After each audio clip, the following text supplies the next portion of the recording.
Olha aqui, meninos. Ontem, o Arthur Lira, presidente da Câmara, já dei boa noite para vocês? Já Deu. né?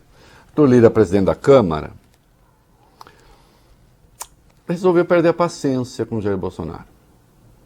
Nós falamos aqui da reunião à vida entre os chefes dos poderes e comentamos que, em seguida, houve ali um pronunciamento, não foi entrevista porque não podia fazer pergunta. Cada um falou um pouquinho e tal, e o Bolsonaro aproveitou o seu tempo para falar do tratamento precoce.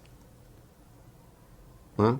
E nós já tínhamos visto que isso havia dividido as pessoas ali no encontro. Porque, atenção, há duas dimensões aí. Uma coisa é você afirmar que o médico tem a prerrogativa de tentar usar determinadas drogas na existência de uma específica para um determinado mal. E depois, a partir das evidências que vão aparecendo, clínicas, do estudo de casos, você vai sabendo se aquilo funciona ou não funciona. Então, por exemplo, já se sabe que o Decadron funciona, o corticoide. Ele é importante, funciona, isto é, no tratamento da doença, não precoce, depois da doença instalada. Né? Já se sabe que o anticoagulante é importante. Minha mãe teve Covid em abril do ano passado, né? Claro, não podia ser esse ano, que não chegou ainda. Minha mãe teve Covid em abril, logo lá no começo, né? Com 80 anos, e já tomou corticoide e já tomou anticoagulante. Os hospitais de ponta já estavam usando esses medicamentos. E ainda não havia, e aí, não tem, parece ser útil, a família informada e etc. Isso é uma coisa. Outra é você mentir que existe um tratamento preventivo. Isso não é questão de gosto médico, é mentira. Eu preciso ter isso claro.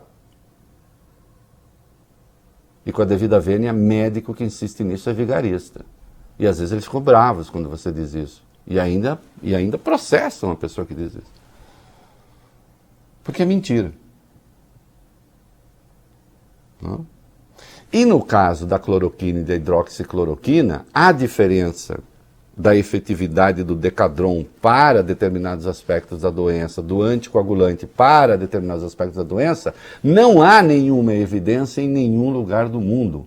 Ao contrário, todas elas negam. Todos os estudos negam que seja efetivo. Então é mentira. Não obstante, o presidente insiste nisso. E ficou claro para Arthur Lira, presidente da Câmara, que naquele andar da carruagem nada iria acontecer. Né? E aí o presidente, atenção meu vizinho, se estiver ouvindo o programa, já passou da hora, não é para as pessoas responsáveis pelo prédio. Tem gente fazendo reforma nessa hora e é proibido. O horário limite é 17 horas. Alô? Além de tudo, estão me atrapalhando. Né? Desculpa, hein? Tá? Não interessa, tá me atrapalhando. É até às 17 horas. Então, é bom que saibam. Vamos continuar aqui. Né? Então, é preciso que a alternativa que os médicos tentem não seja confundida com tratamento preventivo. No entanto, o presidente fez aquela porcaria que fez, o Arthur Lira perdeu a paciência, viu que nada iria acontecer, tudo mais constante, o presidente continuaria a fazer o discurso que ele vem fazendo. O discurso que ele vem fazendo é um discurso que mata pessoas, porque induz a indisciplina, e as pessoas morrem por isso, aos milhares, passamos de 300 mil mortos, chegaremos brevemente a 400 mil, no ritmo em que as coisas andam. E, portanto, soou o alarme. do Arthur Lira, do Centrão, da base de apoio do Bolsonaro. E corretamente, ele foi à mesa da Câmara, sentado na cadeira da presidência, e disse isso que vocês ouvirão agora, e aqueles que acompanham pela internet verão. Sim, ameaçou o presidente com o impeachment. Aplausos para ele, fez muito bem. Ah, ele só está querendo negociar. Não interessa o que ele vai negociar. Se o presidente não mudar de rota, pelo menos não calar a boca,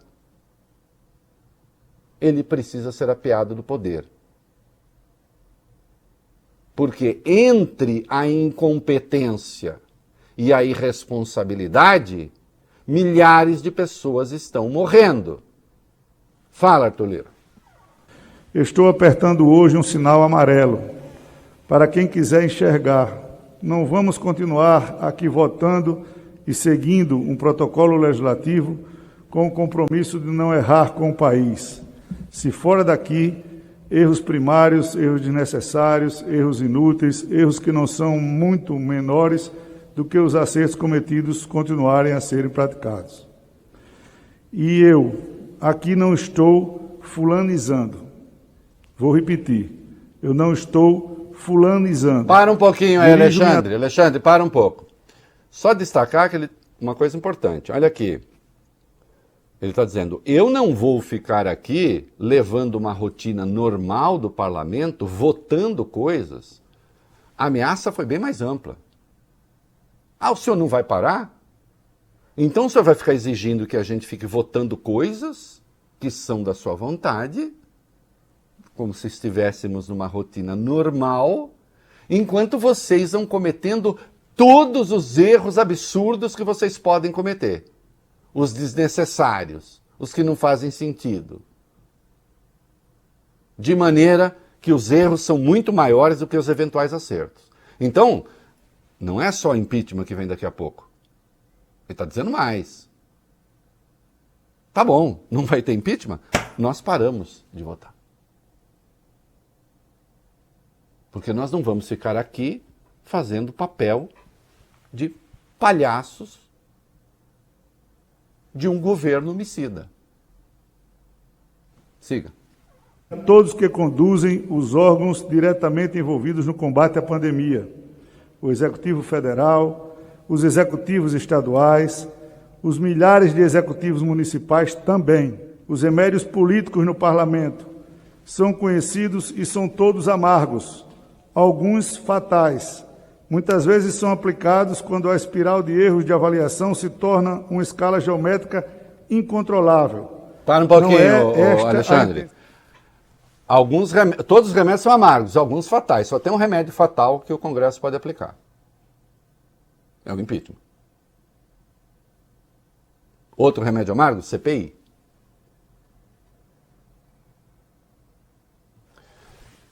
Isso risca o chão. Opa, chega. Chega. E aí, esse pessoal do Centrão tem um estilo... Deixa eu dizer uma coisa. E aqui não é uma crítica, porque é uma pessoa que se comportou exemplarmente na presidência da Câmara. Mas esse é um tipo de discurso que talvez o Rodrigo Maia não fizesse.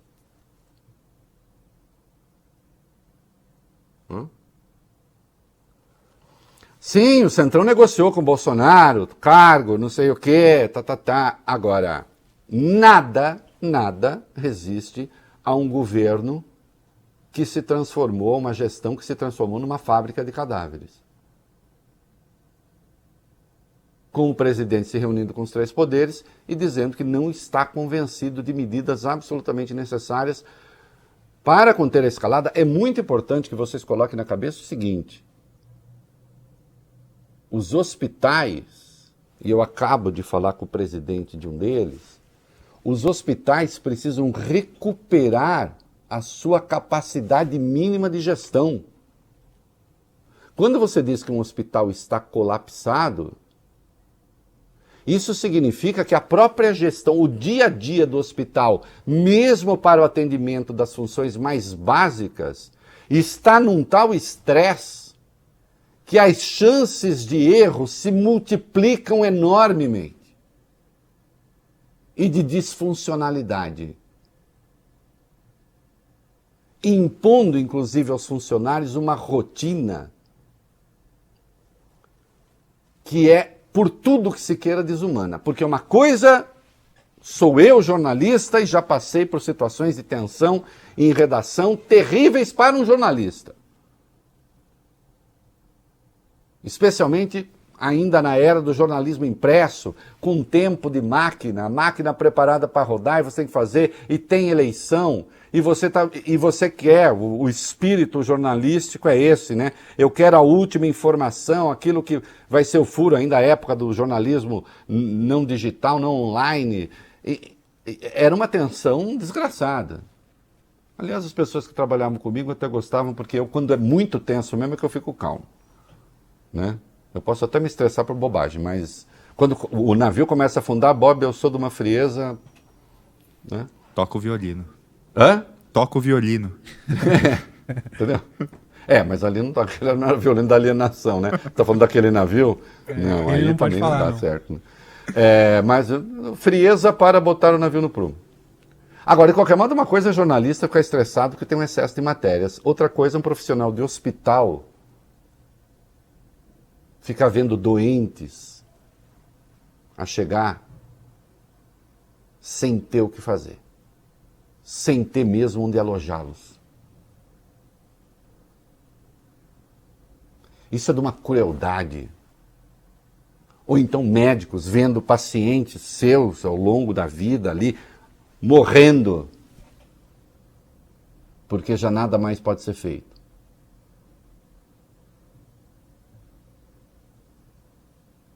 E a situação é essa hoje. É preciso interromper essa escalada e fazê-la recuar. E fazer o número de casos recuar. E ainda assim o pior virá. Mesmo isso acontecendo, o pior virá. É bom que vocês tenham claro isso. Há um estudo na Fiocruz falando que você pode ter 5.000 mortos em abril. Na média, das 24 horas. Porque as pessoas não estão sendo mais atendidas. Ontem, no estado do Rio, havia quase 600 pessoas à espera de uma UTI. Quem precisa de UTI, a cada hora que fica sem o atendimento, mais próximo da morte está, mais próximo de uma situação irreversível está. Qual é a dificuldade de entender isso? Aí vai o presidente e diz, não estou convencido de que a situação seja essa, não estou convencido, não estou convencido. Então entrou o Arthur Lira. E disse, opa, acabo de acionar o sinal amarelo.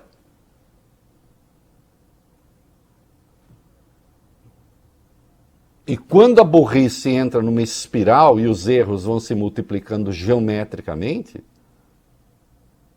as coisas se complicam. Até porque hoje, acreditem, eu falei com especialistas, hoje é difícil até saber, Bob, o Valibene, que ação estrutural tomar para que o sistema como um todo responda. Não tem.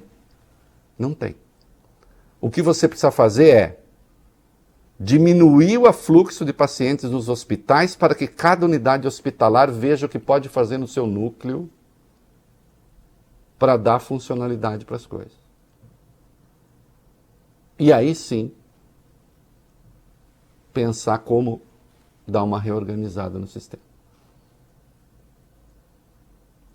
Vamos seguir com o Lira. Então se torna uma escala geométrica incontrolável. Não é esta a intenção desta presidência. Preferimos que as atuais anomalias se curem por si mesmas, frutos da autocrítica, do instinto de sobrevivência, da sabedoria, da inteligência emocional e da capacidade política. Aliás, quem quer que tenha redigido esse texto foi excelente, dizendo assim, Prefiro que o senhor se corrija. Fruto do instinto de sobrevivência. Não vai se corrigir? Ah, não dá mais tempo de impeachment. Não, dá. Claro que dá. O Cunha, acho que levou o impeachment da Dilma, confere para mim, mas acho que foi num 2 de dezembro de 2015 que ele deslanchou. 2 de dezembro de 2015. E a Dilma deve ter deixado o poder no dia 12 de maio Foi. de 2016. Porque meu aniversário é 11 de maio, eu não esqueço jamais. Foi isso mesmo? Foi. Ah, vou lhe bem. Eu Sim. posso fazer. Então, 5 meses. Um pouquinho mais. Não dá tempo, sim. Depende do tamanho da tragédia. E aí, infelizmente, e eu estou tratando disso na minha brilhante coluna da Folha amanhã, eu faço isso, as pessoas acreditam, né? Falam, olha, ele chama na própria coluna de brilhante. Já que ninguém chama, ele chama. Quem disse que não? Não, mas é uma brincadeira. Eu estou dizendo o seguinte, o Bolsonaro só entende 2 linguagens. Ou ele sabe ameaçar, ou ele sabe ser ameaçado. Ele não entende outra linguagem. Quer a prova? Ele foi eleito. Ele tomou posse. Em fevereiro, ele já estava na rua com manifestações, apoiando manifestações contra o Supremo e o Congresso. E passou fazendo isso ao longo de 2019. Ou ele não foi a todas as manifestações, direto ou indiretamente. Até ministros dele foram. Eu lembro uma vez de uma manifestação contra o Congresso Supremo em que estava presente o general Augusto Heleno, que chegou a discursar. O pançudo que estava na saúde, o Pazuello, desculpem, sim. É um pançudo existencial, não é físico. Ele foi também.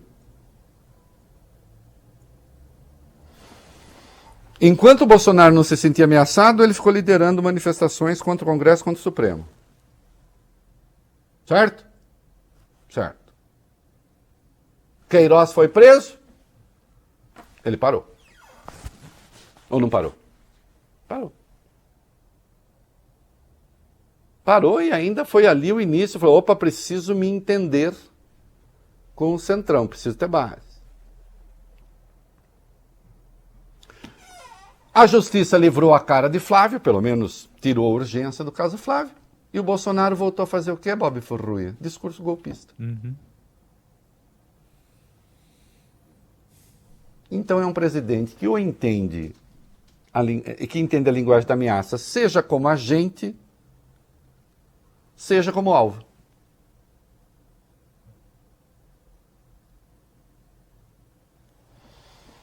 O Supremo tomou uma decisão outra que ele não gosta. Ah, porque estão rompendo a corda, esticando a corda, esticando a corda, esticando a corda. O Lira falou o que falou ontem, com o poder efetivo, porque é um poder monocrático de botar o pedido de impeachment para circular. E hoje os dois estiveram juntos. Você viu alguma resposta bravinha do Bolsonaro? Não, tá tudo em paz. Como ele definiu na sua sintaxe peculiar, problema zero. Problema zero. Acabou. Então opa, peraí. Os votos da oposição mais os do Centrão, é só ganhar mais alguns. Não será difícil. Se o Centrão entrar, não é difícil.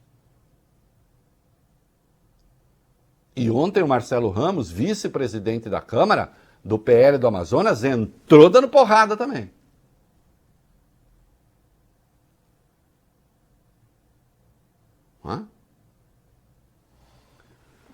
Se um presidente só entende a linguagem da ameaça, então que ele seja ameaçado pela realidade.